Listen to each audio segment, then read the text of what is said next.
Press editor Megan Greavy. Here's a look at the Friday, May 30th edition of the Herald-Press. April unemployment numbers have been released, and Huntington County's unemployment rate is at 4.9%, which is lower than it's been since 2008. This is Mark Wickersham at the Huntington County Economic Development said this is the lowest he's seen it since he's been with the Huntington County Economic Development, so that's exciting news. Also in tomorrow's paper, the city is accepting proposals for renovation of the UB and the United Brethren, and Oddfellows building across from the courthouse. They say it's going to take a lot to renovate those, upwards of like 15 to 20 million, and local groups want to save it, but it's a big project, so we'll see how that rolls out. Also in tomorrow's paper, they have identified the parties responsible for the bomb threats at Crestview and Huntington North that took place earlier this month. However, those names have not been released because they are students, and they have cited a federal called FERPA. It's a federal act to protect student privacy. But they are considering they're handling it within the school corporation. They might seek judicial action or legal action, including possible. The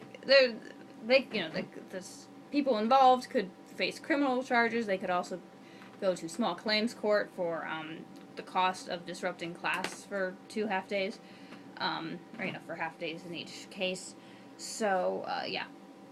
Also, we take a look at the Huntington North High School play Bugsy Malone, which is wrapping up. It's taking place today, I believe, and also Friday and Saturday. So if you want to check out a 1920s era fun time, definitely check that out.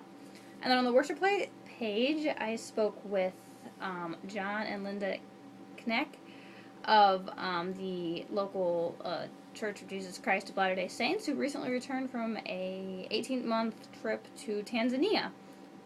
So they had they were able to do a lot and get a great experience. So check that out.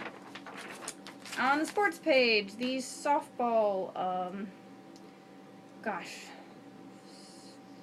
regionals, softball regional final is tonight. I don't have any information for you because it's going on as we speak.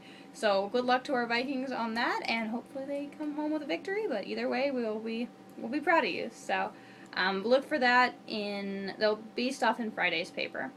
So look for that.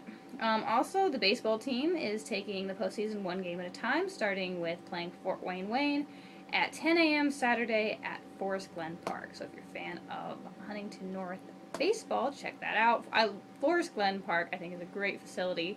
So if you want a nice day of baseball locally, you don't even have to drive very far, definitely check that out on Saturday. And then we have 2 signings at Huntington North. Colin Wesco signed to run at Union College, and Michaela Carpenter signed to play volleyball at Trine University. So they will be continuing their athletic careers in college. That is a quick look at the Friday edition of the Herald-Press. We invite you to pick up a copy to read more about these and other stories.